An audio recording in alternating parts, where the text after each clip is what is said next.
My brothers and sisters,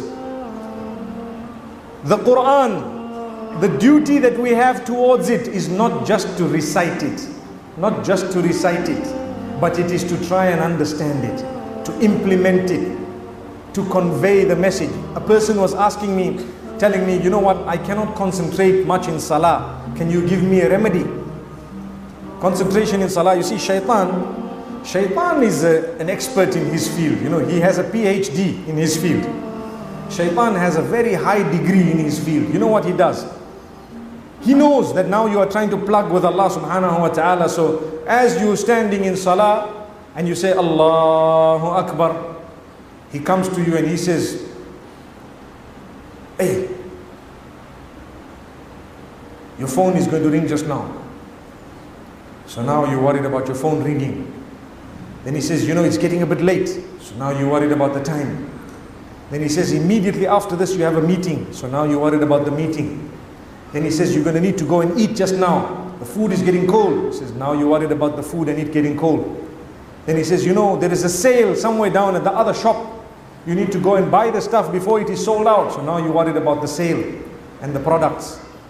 And Shaitan keeps on. And when the Imam says, Dallin, we say Ameen. We don't even know whether it's the end of Surah Al-Fatiha or another verse in the Quran. In Ramadan, I have witnessed the verses of the Quran that end with Dallin. There are verses of the Quran that end with Dallin.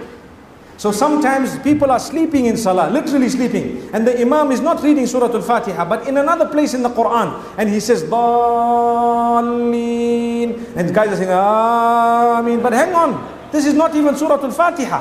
This is somewhere else in the Quran. But because we are tuned and trained that once you hear Dallin, you must just say Ameen. That's not what it is. It shows that concentration is zero. Cannot do that. May Allah subhanahu wa ta'ala forgive us. Concentrate on the words. So I answered the young man by saying, in order to maximize the concentration in salah, there are many remedies that we are taught. One of them is, try and understand what you are saying in salah.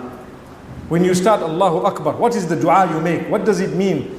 What am I saying? Surah Al-Fatiha. When I go into ruku', Subhana Rabbiyal Azim. What does it mean? What am I saying? Why am I saying it? When I get up, Sami Allahu liman hamida. What does it mean? Why do I say Rabbana wa lakal hamd or Rabbana lakal hamd? Why do I say that? And what does it mean? So when you learn the meaning of it, inshallah your concentration will be maximized because now you know what you're saying. If you don't know the meaning, you just come forth and you just hear Dallin and you say Ameen. That's the type of salah. May Allah forgive us. So I want you to make a resolution. I want you to promise Allah subhanahu wa ta'ala that this Ramadan, you will start learning the meanings of what you are saying in salah. It's easy to get books online. You can Google it exactly as I said it. And when you get the source, make sure it's an authentic source. Meanings of the words of salah, of my prayer. And go into it. If you want, start today, so that at least when Ramadan comes, you will concentrate. Those who love or those who understand the Quran, they love the recitation of the Quran because they know what it means. They are moved by it. Those who don't understand it and don't want to understand it, they become tired when the Imam takes 45 seconds more in the units of salah. 45 seconds more. May Allah subhanahu wa ta'ala forgive us. We are worried about seconds and minutes. I promise you, the amount of people who look at their clocks when it comes to salah, Taraweeh in Ramadan is unbelievable. I think we should be having a notice on every masjid door to say, like you remove your shoes, leave your watches outside. No time must be told inside this masjid. That's it. We would enjoy our prayer much more. Leave your watch at home. Don't look at the time. This is Allah. But a lot of us time. I remember reading salah, and I remember clearly there was a man next to me, and every little while he looks at his clock and he's shaking his head.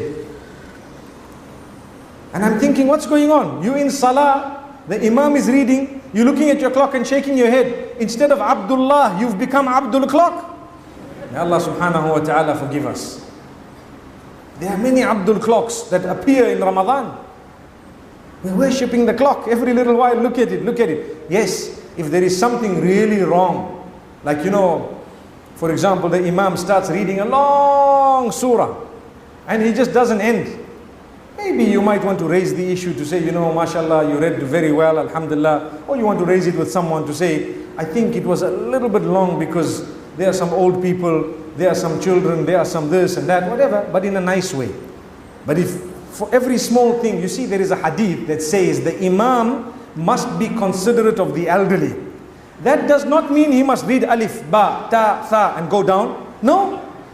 Some people think because the Prophet says, sallallahu alaihi wasallam, the Imam must be considerate, so every rak'ah must be inna a'tainaka al-kawthar fasalli li rabbika wanhar inna shani'aka huwa al-abtar Allahu akbar, because I am considerate of the old people I am reading inna a'taina. No, that is a wrong interpretation. Look at the sunnah recitations, the sunnah recitals of all the salah. Fajr is meant to be slightly longer, Dhuhr is meant to be a long salah, Maghrib is a short salah, Isha is a slightly longer salah. Which means if you cannot cope because you are old, get a chair and sit, but do not let people cut down on the sunnah.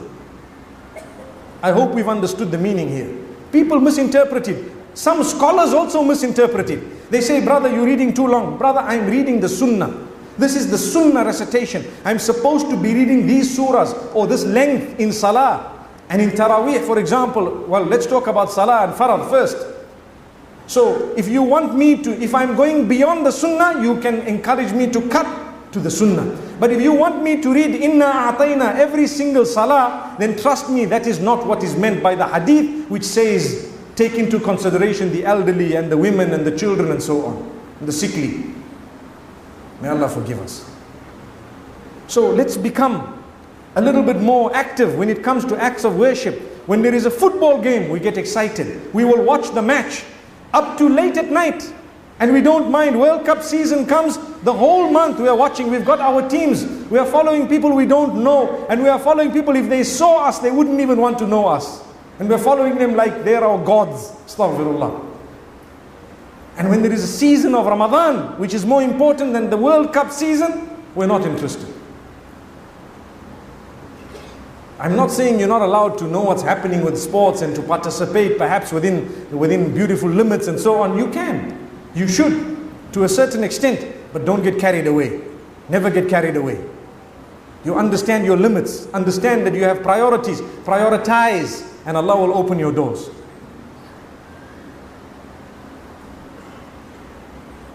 So inshallah we are making some resolutions here that we will start by the will of Allah subhanahu wa ta'ala learning what we are saying in salah. Is that fine?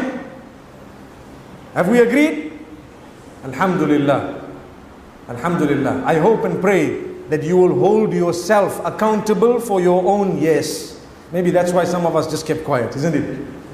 Have we all agreed? Yes. MashaAllah. Remember, you said yes. When you look in the mirror, tell yourself, I said yes. I said yes. Let me go back. So every time you look in the mirror, remind yourself, hey, I said I will learn the meanings of salah. We read 5 salah a day. I hope so. Some of us just read 4 and 3. Some read 2. Some read 5 a week. Some read 5 a year. When we say there is Muslims should read 5 salah. Some people translate it as a day, a week, a month, a year. One wonders a lifetime. Allah knows best. May Allah forgive us. It is every single day. Wallahi, the benefit of prayer is huge. It is so big that you won't believe it does for you. It brings about calmness. When you can go into the prostration position known as sajda for the sake of Allah, and you can declare His praise in that position and remain in there with a beautiful feeling, you see how you feel when you get up. You feel like Allah is yours and you belong to Allah. And that is the case. You feel so good. When we feel far from Allah, it's because we are the ones who've distanced ourselves. We don't want to read 1 line a day. I told you 1 line of the Quran a day. 1 line. No one can say that that's too much. Subhanallah. May Allah make it easy for us to fulfill